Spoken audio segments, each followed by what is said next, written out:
welcome back to Fermented World channel. Not what I expected to be doing. I expected to be racking off the Vimto mead, but that's not ready yet at all. Watch the video, not happy. Watch the video, not happy. So we're going to look in on the rhubarb mead. This has been going for 10 days. We're going to do a hydrometer test before we do anything.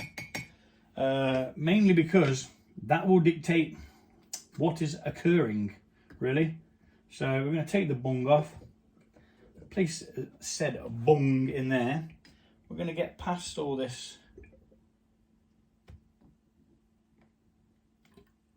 rhubarb, and hopefully this one's ready to go, because if it's not, I'm going to be very annoyed, because I've just washed all this bloody equipment ready to rack off and stuff with the Vimto mead. I'm very surprised it wasn't ready.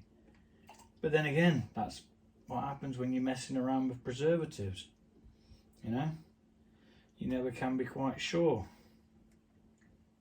what you're gonna get. Oh, this looks ready. Looks on the... Ah! It's leaking everywhere. What's going on? My baster's on a mission. Right, yeah, we're bang on the line for that. So,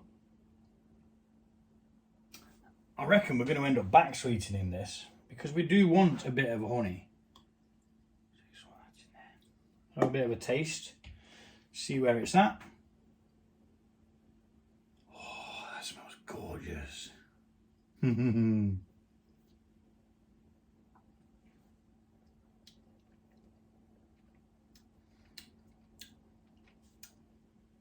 Now that is very, very nice. That is very bloody nice indeed. I think we're going to leave it. I'm going to back sweeten it, but we're not going to let it ferment any further. We're going to add some stoppers and clean this vessel out and just let it clear out, ready for bottling. But that's gorgeous, even with no added herb.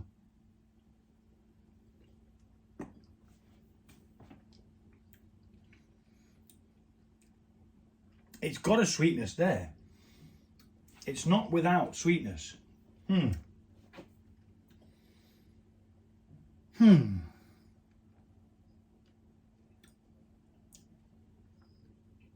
in two minds whether to just leave it as it is, because it's classed as dry.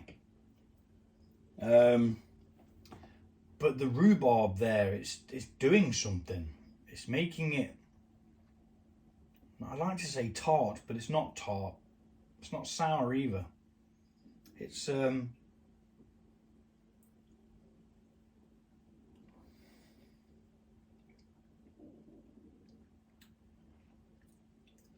flavour's so wholesome with the dryness that you don't realise the dryness at all, because it balances with the rhubarb.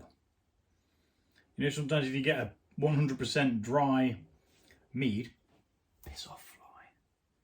Be gone, fly one. If you get a dry mead, sometimes it can have that winey kind of taste to it, where it's like removes the moisture from your mouth. This just sits there nice. Oh.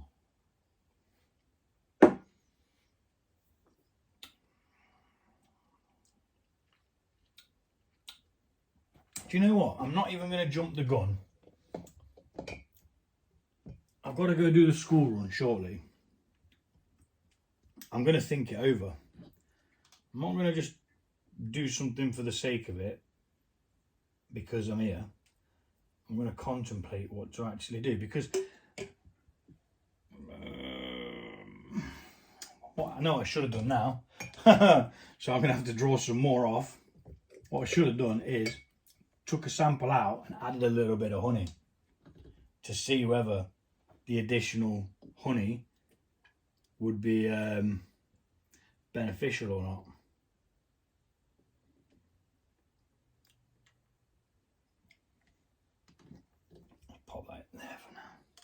So we're going to add a small amount, I'll say a small amount, and I've got my, my honey here. Let's say, oh, I don't even know how much is in there, so I wouldn't be able to guess, but let's just have a splodge. Not too much, just a splodge. And let's mix that in. This is a way to find out whether you want it with the extra sugars or whether you want it as it is. To be honest, as it is perfectly nice.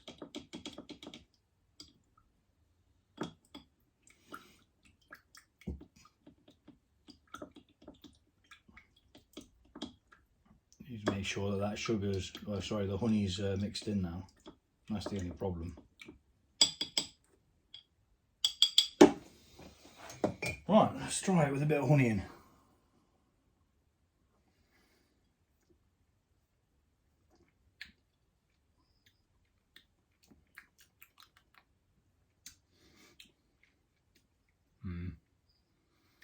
It's having honey in. It's definitely having honey in. Maybe that was a little bit too much honey for the amount that was there.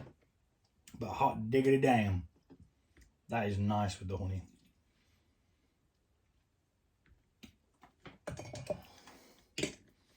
So, what time are we on? I've probably got time to do this. Probably. So we're going to rack this off into this. And then to this we're going to add fermentation stoppers. Put that there for now. So I'm going to get the stoppers out. Move that out of my bloody way before I trip over it. We've got the fermentation stopper, which is sodium metabisulfate. And there should be another one somewhere.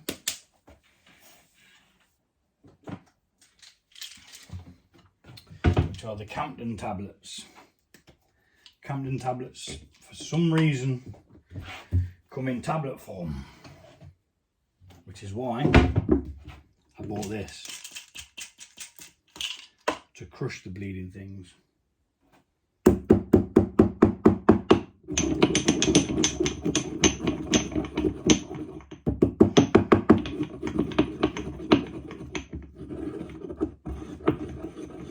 The finer you can get it, the better it dissolves, which is why I bought a pestle and mortar.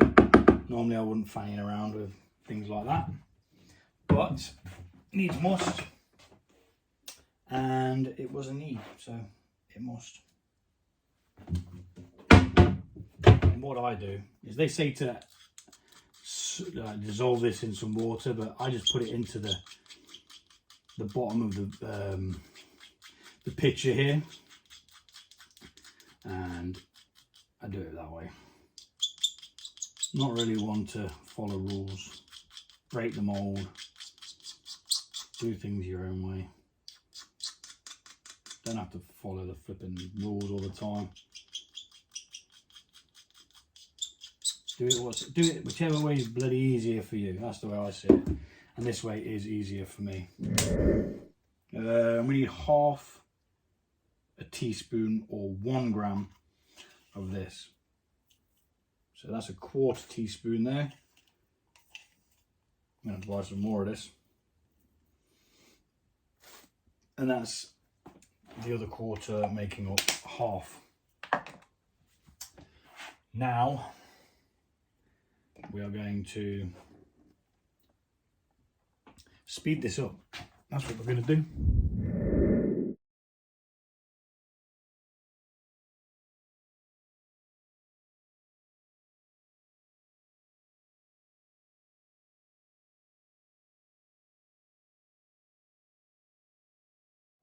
Okay, so we've taken that out of there now. What we're going to do is we're going to try and of the beverage from this. No, we're not going to be able to do that. So that's not going to work that way. We're going to empty this out. We're going to give it a quick wash out and then sterilize it again. And then we're going to put this in, back into there with the fermentation stoppers in there. Not sure what that was. We don't want it in there though. And yeah, that's what we're going to do. We'll be back shortly to rack it back in. Right, so that's it, emptied out, washed, sterilised, and ready to rock and roll again. I'll pop that in there for now, just for a sec, because what we need to do is we need to degas this. So we're gently stirring. We're not causing any oxygen. Just backwards and forwards. We're degassing. We're removing any waste carbon dioxide from this, so that when we come to bottle, it's nice and flat. Because you don't want it fizzing away when you've got it in the bottles. So, and also we're mixing in the fermentation stoppers, which will start working within 12 to 24 hours. Most people say wait 48 hours, then backsweeten. Well, I add them and backsweeten at the same time because it's just one less bloody thing to do. You know, you can keep things simple or you can complicate them. I've not had any issues by doing it the way that I do it. It might ferment a couple of points, maybe add like 0.4% to your beverage, but do you care? Do you actually care? I don't. It turns out whatever it turns out as. And to be fair, sometimes with one that's got fruit or say rhubarb or whatever in, it's sometimes nicer to have one that's a bit of a lower. Stay there. Do not move. Just wants to fall down all the time.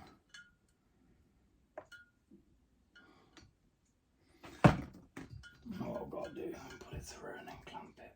There we are. Ain't going nowhere now. So I'm going to use,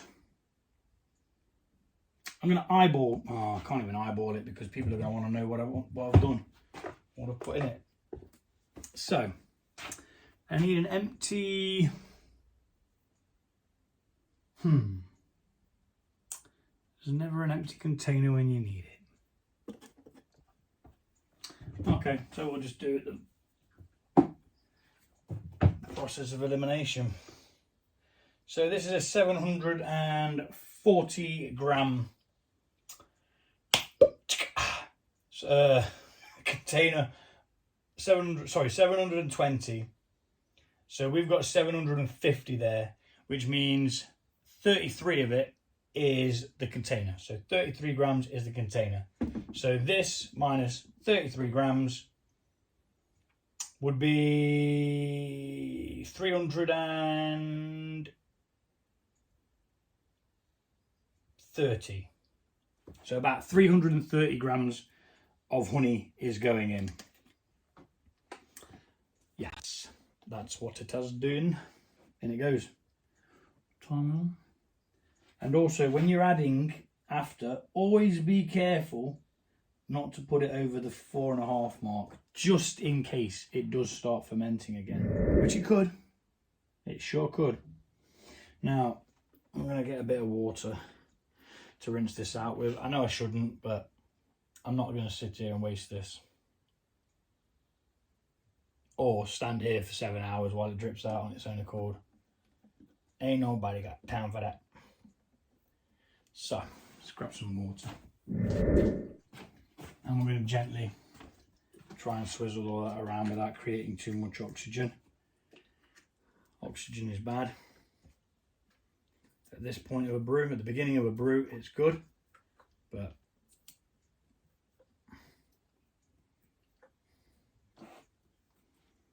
trying not to cause any bubbles at the same time as trying to get the honey out.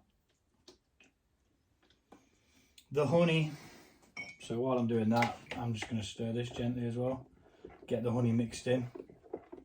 again, really gently, because you do not want to oxygenate it, or oxidize, whichever one you want to call it, because it will turn it to vinegar, which will then be a lot of ingredients wasted and you'll have no beverage to drink. So yeah, be careful. Very gently at this point, once you've racked it. And we're still mixing in those stoppers.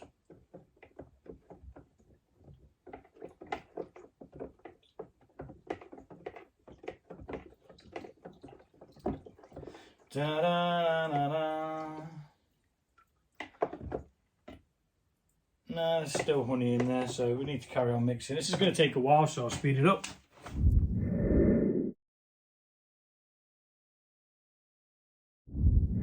Okay, I'm happy with that. It was all nicely mixed in. I'm just going to give it a small mix now, just to put the bit that I put in with the water, just in case there's any that didn't get mixed in there, because I was trying not to be too vigorous, because like I say, you don't really want to add oxygen to it now. Although the Captain tablet is something that helps like sterilize that, so that cannot happen. Which leads me to ask, does anybody use Captain tablets pre-fermentation?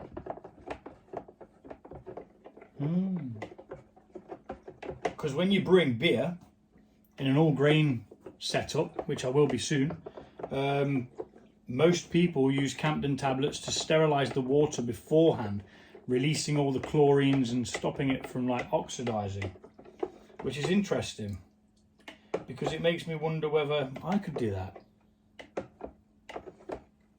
Although even in that big book of mead, which is over there, it says in there you add them after. Maybe that's something to do with the fermentation, I'm not sure. But now we're going to add this back into the demijohn. Everything should be nicely mixed in now. That side in there. Yep. That in there. And another reason why we use this, some people might not bother, but now I've got no sediment in the bottom of this at all, so I can just drain that all freely without having to keep an eye on it. You can just drain from demijohn to demijohn, but I didn't have a spare demijohn anyway because they're all being used. So yeah, I'm going to speed this up because it's boring.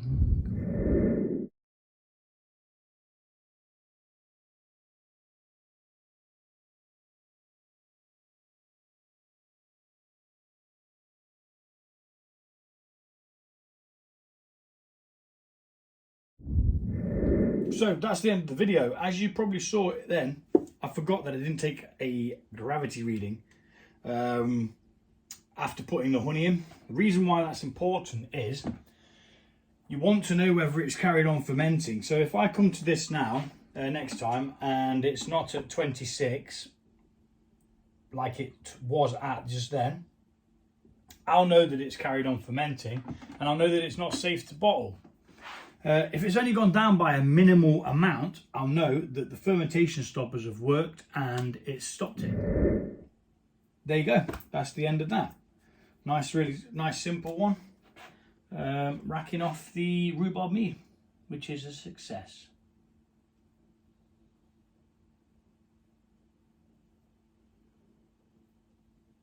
I can't remember the original date that was done now, but it doesn't really matter.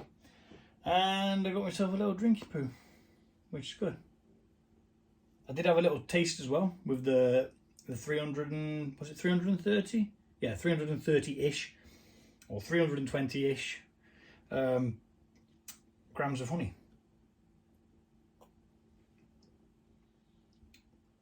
It's got a straight up sweetness to it, but then the sweetness disappears and you've got that. Think of rhubarb and custard sweets without the custard. That's what you've got there.